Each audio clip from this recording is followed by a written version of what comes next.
in terms of fulfillment of our international obligations, including our debt repayment, because those are also part of our international obligations. And the president, as he said, when he addressed the House in his first State of the Nation address as president, following the 2022 general elections, he said he had a vision to sell to the people of Kenya. But he came back now in his third address with a story to Kenyans, a story of resilience, a story of how we have stabilized our country amidst a very uncertain, a world full of uncertainty in terms of economic management of around the globe, of countries around the globe. And a story, Honorable Speaker, of how far we have come through periods of drought in this country where people had no food, a story of where we had come back in 2022 when the country had no fuel and Kenyans had to queue along roads leading to fuel stations trying to access fuel. And it's not because there was no fuel being produced in the world, but because it was impossible to get foreign exchange or get dollars to be able to purchase crude oil or even refined oil for use by the country. Honorable Speaker, it's sad that within the region and around the world, there are countries that still are in that state. But the president had a story to tell on how we work together as Kenyans to resolve the issues and the problems that we had then, to ensure that we not only have a stable foreign exchange. At a time, the dollar was trading at a high of almost 162 to 167, to now stabilize to the region of 128 to 129 within a very short period, Honorable Speaker, is indeed a story of resilience and the commitment that we have worked. That, Honorable Speaker, amidst the economic pressure that was there back in 2022, the global uncertainty following the COVID-19 pandemic, and the global supply chain challenges that followed the COVID-19 pandemic around the world, that amidst all these challenges, Honorable Speaker, we have had a very steady rebuilding of our nation, Honorable Speaker. And in his address, Honorable Speaker, this address, Honorable Speaker, as I said, was not just pursuant to a constitutional obligation or the president fulfilling his constitutional mandate, but it was a profound articulation of resilience. The resilience not just of his administration, but the people of Kenya. The resilience that have seen us walk through, as I said, periods of drought, periods of global economic uncertainty and economic pressures, in a way that our nation has emerged stronger. And you remember the president expounding how much many people and many pundits and many skeptics expected that our own economy would not survive beyond 6 months after the 2022 elections. Indeed, Honorable Speaker, it is said there is a leader who convened a meeting in somewhere in Ongata, Rongai, or around Rongai, political leader, and prophesied that there would be an election in Kenya in a period not exceeding 6 months, because this country was going to collapse and the economy was going to collapse. And indeed, that is a dire situation that we were in. You remember, even as clueless as the former deputy president was, during the handover of government, at least he had to say it, that we have found empty coffers as much as today he lies otherwise. But he said it as it was then, that the coffers were not just empty, they were completely empty. And you heard the president expound how in 2022 our foreign exchange reserves had fallen to the lowest they had ever fallen since the founding of our nation. And today, almost doubled the reserves that we had. That we have been able to stabilize our foreign exchange, Honorable Speaker, to the region of 128 to 129. that amidst all those economic pressures and the global uncertainties that were there, Honorable Speaker, with peers in our region and across Africa defaulting on their public debt obligations, Kenya stood firm, and we continue to meet our public debt obligations, even with difficulty, but we meet our public debt obligations, Honorable Speaker. And this story, Honorable Speaker, of resilience, this story of a responsible administration that is focused on not only achieving our national ambitions, is also a story that was told of where our country is and where it is moving towards, Honorable Speaker. And I keenly listened to His Excellency the President, Honorable Speaker, and I must thank him because he did appreciate the role that Parliament and parliamentarians in the 13th Assembly have played in ensuring that we maintain our nation as a steady nation in an otherwise volatile region, an uncertain global economy, and the huge responsibility that have been bestowed on members of Parliament in both houses, Honorable Speaker, because there are many bills that we have processed that have had to be processed through both houses. And in acknowledging the role that this Parliament has played, Honorable Speaker, that we have been bold to make the right decisions at the right time, Honorable Speaker. Honorable Speaker, when the President spoke here about the high priests of pessimism, Honorable Speaker, it doesn't mean that they will not always be there. They will always be there. There will be high priests of eternal pessimism. We will have high priests also of eternal lies, and we know them. And we also have high priests of eternal negativity, Honorable Speaker. And when the President commended the 13th Parliament for our boldness and our courage to confront the challenges of our times, Honorable Speaker, it was a very emotional time for me because I couldn't help but remember the events of the year 2024 and the unfortunate incidents around the finance bill of June 2024. Honorable Speaker, because I am always very truthful, I have always told Kenyans that they were lied to. And because lies always travel faster than the truth, it is said, Honorable Speaker, by the time the truth wakes up, the lies have traveled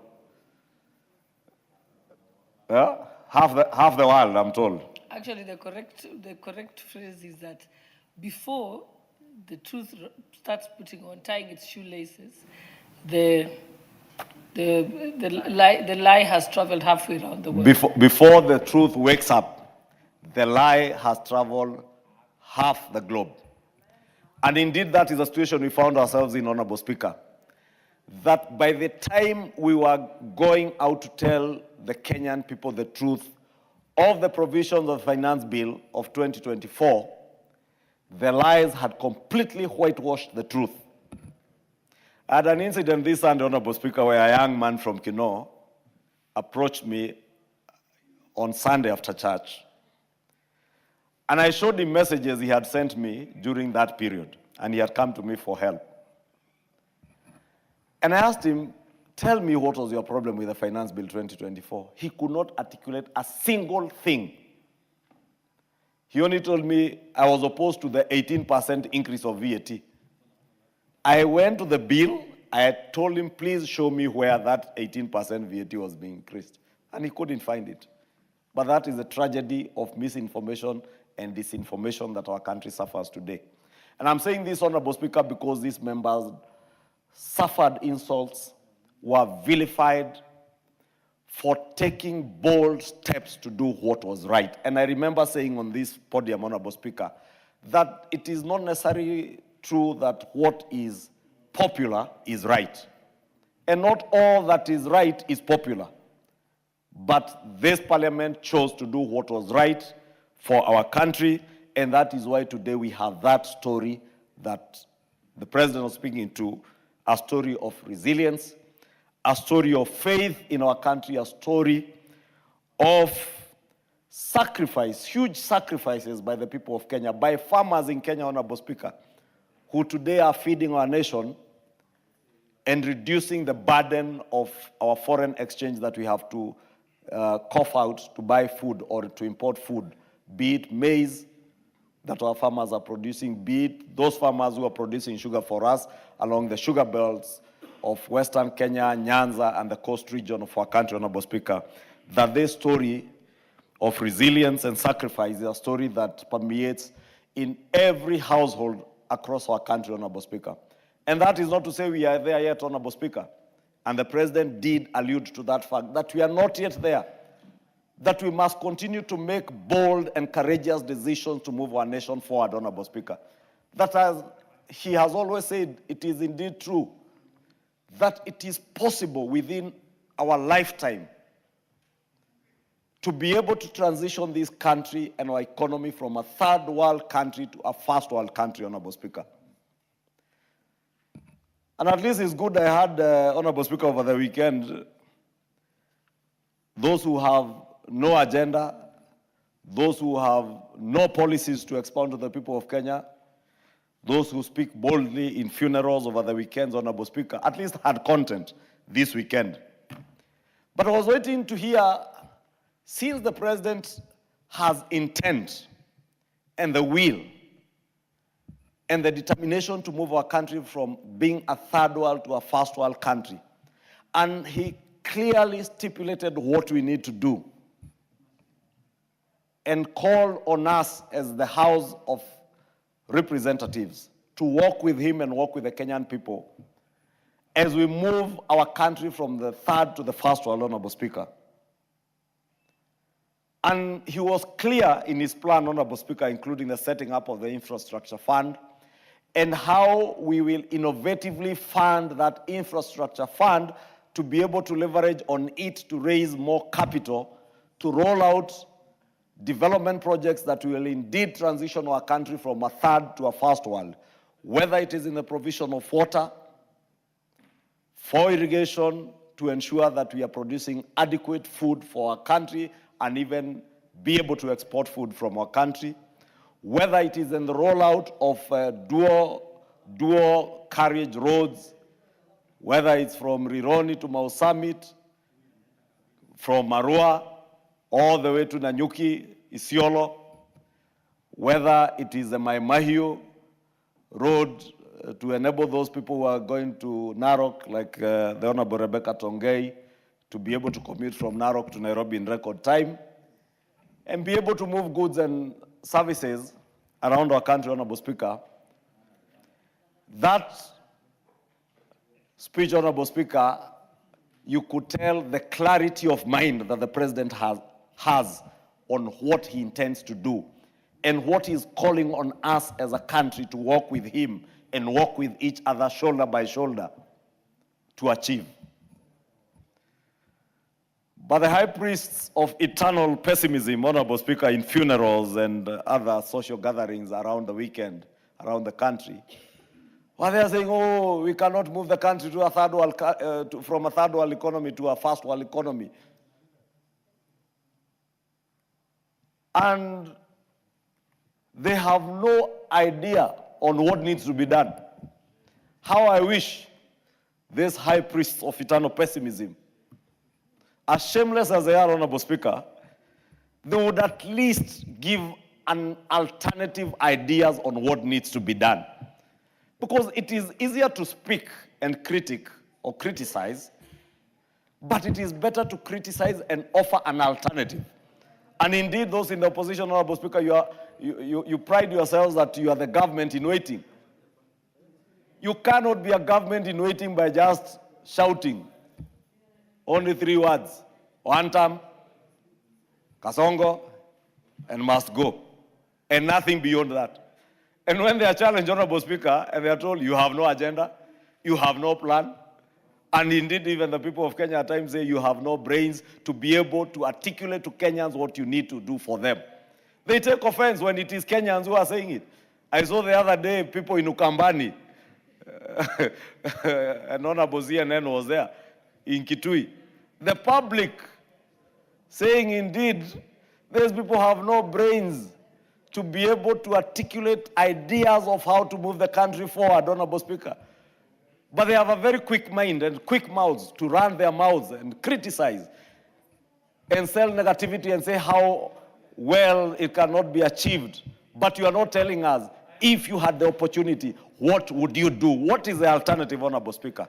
I want to invite members of this House and indeed the country to work with President William Ruto in walking the talk and doing what we need to do, Honorable Speaker.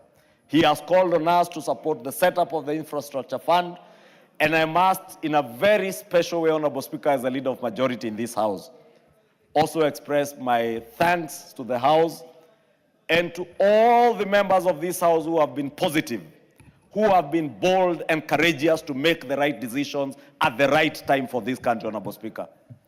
It is indeed true, Honorable Speaker, that those who 3 years ago were saying that if we set up the housing fund, there is not a single house that will be built in this country, are the same people today who are asking, how can I be able to buy an affordable housing or social housing or a market rate housing unit for my family?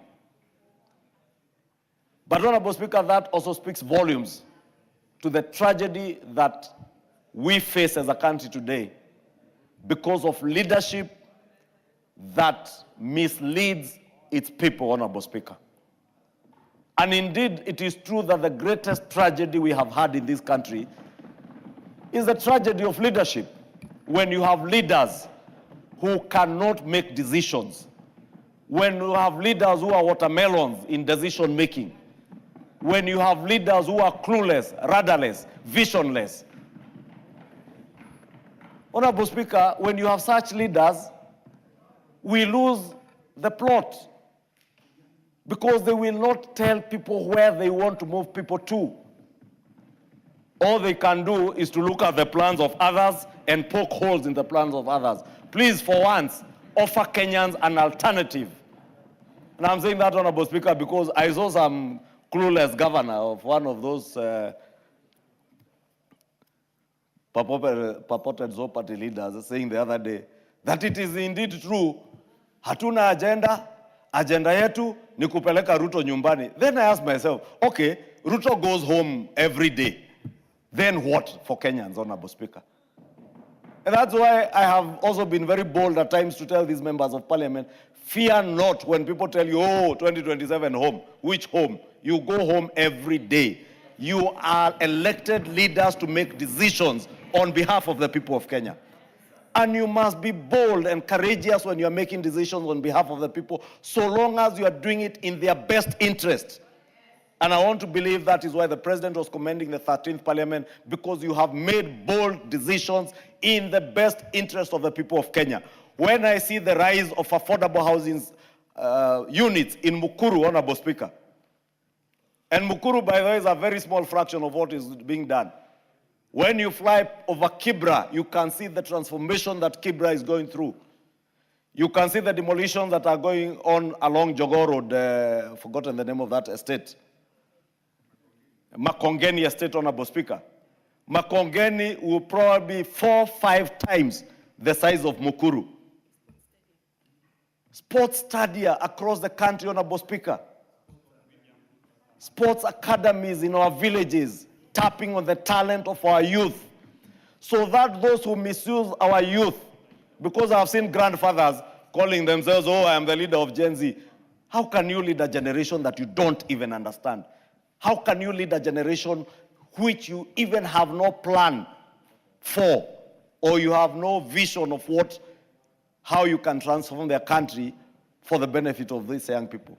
The transformation, Honorable Speaker, that is happening across our country.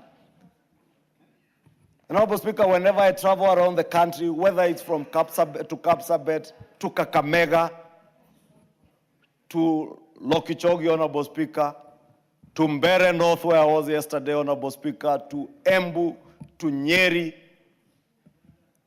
They are hallmarks of the actual transformation that is going on, whether it is in housing, whether it is in roads being built, Honorable Speaker, roads, some that stalled way back in 2015, 2016, today are being reconstructed because of the bold decisions that this House made some years back, Honorable Speaker. We are the people, we are the leaders who hold the future of our children and our young people in our hands based on the decisions that we make. And that's why, Honorable Speaker, I've said, I join the President in commending this House that amidst all that pessimism, amidst all the negativity, the bad-mouthing, the negativity, the misinformation, the disinformation, this House stood. And as the President said, we will have a paragraph as a House when finally the history of this country is rewritten on how we moved our country from a third world to a first world country. When we enacted laws that created the housing fund, when we enacted laws that transformed the health architecture of our country to ensure that every Kenyan across the nation, Honorable Speaker, can access universal health coverage. That, Honorable Speaker, in far-flung corners of this country where they never knew what a tarmac road is, they will be able to see tarmac roads like those in Kitui, those in the Matiliku Road, Emali Matiliku Road, which I saw the former Vice President doing some content creation along the road. And I want to invite Honorable Kalonzo Musyoka to please go back to the same road and do another content creation episode and show the people now that the road is being done. Go to Emali Ukia, show people that the road is actually being done. But you know, Honorable Speaker, when I say what has bedeviled this country, Honorable Speaker, is poor leadership and lack of leadership over the years, Honorable Speaker. You can imagine the people of Ukambani had leaders all along, but it has taken bold leaders like the Honorable Basir, like the Honorable CNN here, like the Honorable Rachel Nyamai, Honorable Kawaya, and other great leaders to make sure that they are taking development that was promised to the people of Ukambani. I am told the Ukia Emali Road, I heard Governor Kibwana say that his father, not Governor Kibwana, who is, I think, is 70-something years old, his father, and you can guess probably his father would be 100+ years, had that road promised to him when he was a young man by the colonial government. The Kenyatta administration came, promised the same road. The Moi government came during Mulu Mutisia's time, promised the same road. Mwai Kibaki's government came, did the Emali to Loitoktok road, but Emali to Ukia was never done. Uhuru Kenyatta's government was there for 10 years, and nothing was done.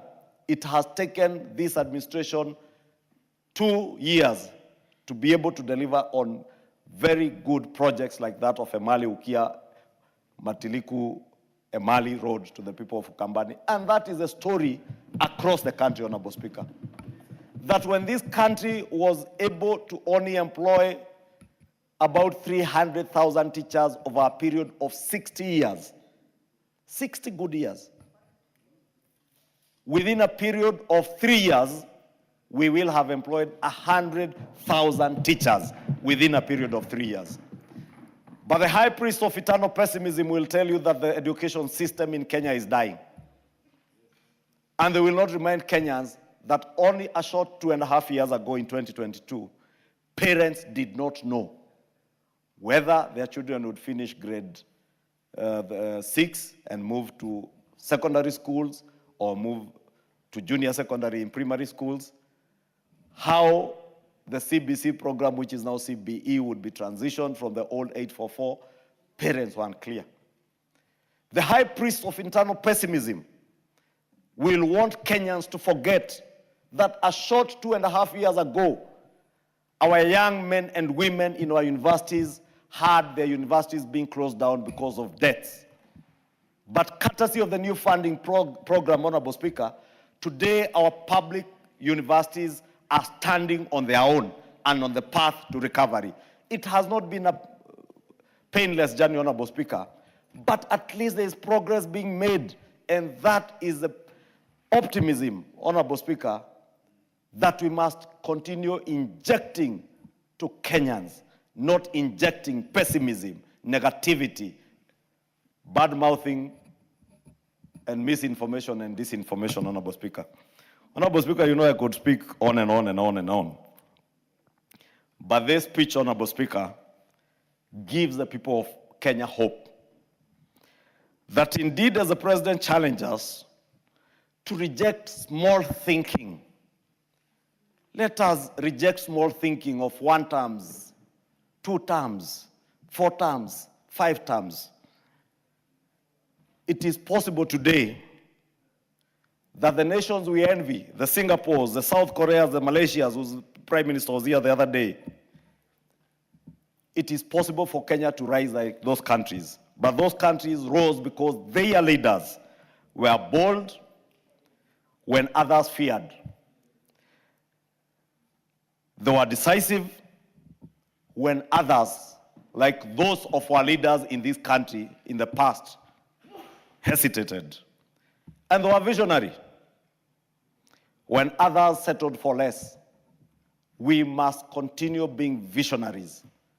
We must continue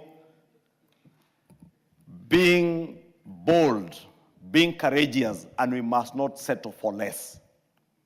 Let us walk the talk, and I invite this House, Honorable Speaker, to continue exhibiting the courage and the boldness that we have exhibited over the last 2.5, almost 3 years, Honorable Speaker, in making the right decisions for the people of Kenya.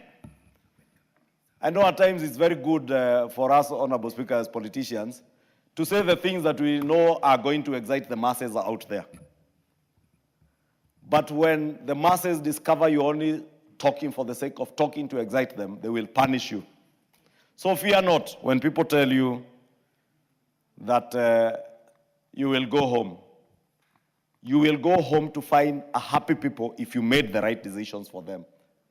Be bold, be courageous in making decisions. And Honorable Speaker, allow me in conclusion, as I conclude, to take this opportunity to, in a very special way, to welcome our brother and colleague, the member for Mosop, the Honorable Abraham Kirwa, who, Honorable Speaker, was unwell, and through the prayers of the people of Mosop and many Kenyans, God has seen him through to get back to the House and continue making the bold decisions I'm talking about and working in the best interest of the people of Mosop and the country. Honorable Kirwa, welcome back to the House, and I take this opportunity not just to welcome you, but to thank the Almighty God and the many Kenyans, especially the great people of Mosop, who have continued to pray for you to fully recover, and it is indeed great to see you here, well, walking on your own and being able to come and represent the people of Mosop and work as a member of parliament that they elected. And I thank the people of Mosop, particularly for being patient and being supportive to the Honorable Kirwa when he was in this post. And we wish you all the best, and thank God for being there for you. Continue serving the people of Mosop and the people of Kenya with the diligence that you have done over the last 2 years, with the courage that you have exhibited, that even at a time Honorable Kirwa was unwell and out of the country being attended to, he had the courage even to come online and vote when he was called on to come and vote for what was important for this country, Honorable Speaker. That Honorable Kirwa had the courage to even organize programs, bursary disbursement in his constituency to make sure that he's following up the needs of his people. This is the resilience, Honorable Speaker, that the President was talking about. And I thank God for the Honorable Kirwa and thank the people of Mosop for the support that they have given to their member of parliament. And indeed, Honorable Speaker, because I just spoke about 2 terms and 1 terms, I want to encourage the people of Mosop to give the Honorable Kirwa an opportunity when the time comes to serve for a 2nd term in this House, Honorable Speaker, because he has a very clear vision and plan for the people of Mosop. And that I know because I constantly engage with Honorable Kirwa and I've been speaking to him while he was away. And you can see the love and the passion that he has for the people of Mosop. It's not normal, Honorable Speaker, for a member who is sick, any human being who is unwell, and instead of worrying about his own well-being, is worrying about the people he represents. That is Honorable Kirwa, Honorable Speaker. And that tells you the kind of leaders that we have in this country who are empathetic to the people that they represent. And I want to encourage Kenyans, even as you insult members of parliament, left, right, and center, even as you threaten them, remember they have empathy for you, they love you, they work for you, and they make sacrifices for you. And they will remain resilient, even amidst the negativity, and even as we fight with those high priests of internal pessimism, as were described. And Honorable Speaker, with that, I beg to move, and I want to request the Honorable Kangogo Bowen, the indomitable member for Marakwet East, to second this motion. Thank you, Honorable Speaker.